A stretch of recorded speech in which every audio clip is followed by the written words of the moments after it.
Nararanasan mo ba na anuman ang gawin mo para protektahan ang iyong sarili ay nagiging tampulan ka pa rin ng chismis at inggit? Ang inggit ay isang malakas at nakakasirang enerhiya na siyang nakakaapekto sa iyong inner peace. Pinamaliit ang iyong tagumpay at sumisira sa iyong well-being. Hindi ito alam ng lahat, pero may mga natural at espiritual na paraan para protektahan ang iyong espasyo mula sa negatibong enerhiya na ito. Ngayon ay ipapakita ko sa iyo kung papaanong ang simpleng pagtatanim ng mga species ng mga halaman na ito ay kayang makalikha ng isang invisible ngunit sobrang epektibong pananggalang sa enerhiya na dulot ng inggit. Sa ibang mga tradisyon at paniniwala, ang kalikasan ay may sagradong kapangyarihan upang mabalanse at maprotektahan ang isang bagay. Ang ilang mga halaman sa partikular ay kilala para sa espiritual na mga pag-aari nito na siyang naglilinis sa kapaligiran, humaharang sa mga masasamang impluensya at umaakit ng positibong enerhiya. Kung ngayon ka pa lang sa channel na ito, huwag kalimutang i-like at i-share ang video na ito. Mag-subscribe ka na din. Click ang bell at all para lagi kang updated sa mga pinakabago kong pampaswerte videos.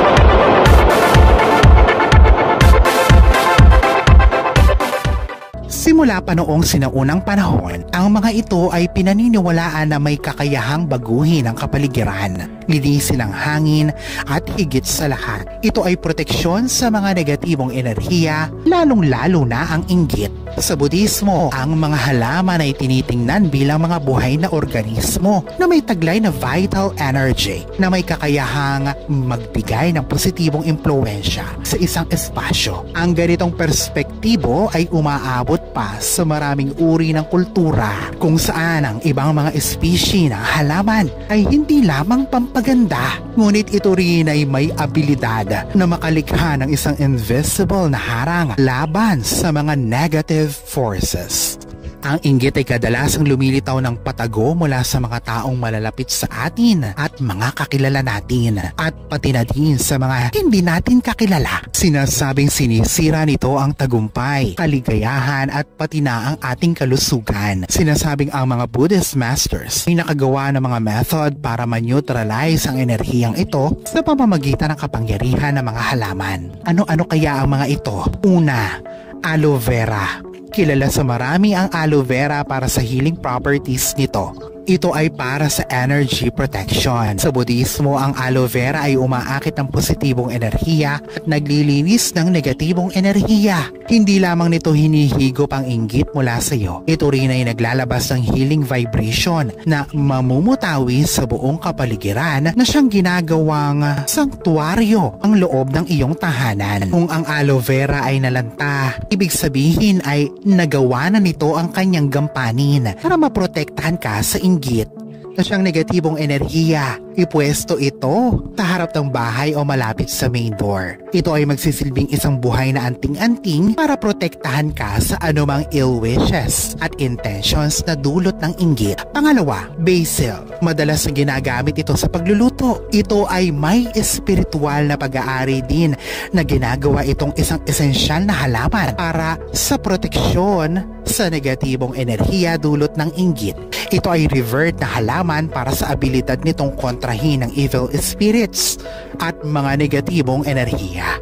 Sa konteksto ng Budismo, ang basil ay simbolismo ng kalinisan at proteksyon. Ilagay ito sa mga lugar kung saan stagnant ang enerhiya. Mas mainam na ilagay din ito sa harapan ng bahay. Maaari ding gamitin ang mga basil sa mga ritual, sa energy baths o bilang parte ng insenso. Ang mga practice na ito ay tinutulungan kang mapatindi ang lakas ng halaman na ito upang tuluyang maalis ang negatibong enerhiya dulot ng inggit. Pangatlo, rosemary. Ang rosemary ay isa pang halaman na kilala para sa espiritual at protective properties nito. Sa katuroang Budismo, ang rosemary ay kadalasang ginagamit upang maalis ang stagnant energy at magbigay ng kalinawan sa mentalidad. Ito ay ilagay sa mga bintana o pinto na siyang magsisilbing barrier o harang sa negatibong enerhiya. Ito rin ay nagbibigay konsentrasyon at kalinawan na siyang tinutulungan kang mapanatili ang kabalansehan ng mental. Ginagamit din ang rosemary sa mga cleansing rituals,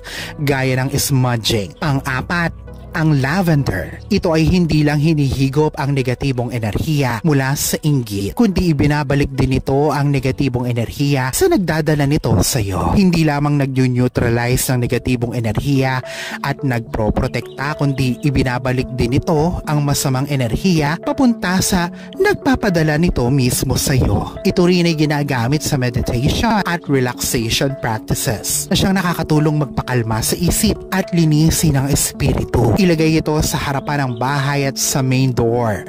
Panglima, ang snake plant naman o sansevieria ay ideal na ilagay sa mga lugar na may high energetic traffic, gaya ng mga pasukan at hallway, o di naman kaya ay sa mga kanto sa kwarto, dahil sa mga lokasyon na ito ay may tendency na kumapal ang stagnant energy. Inilalagay din ito sa main entrance ng bahay para sa proteksyon.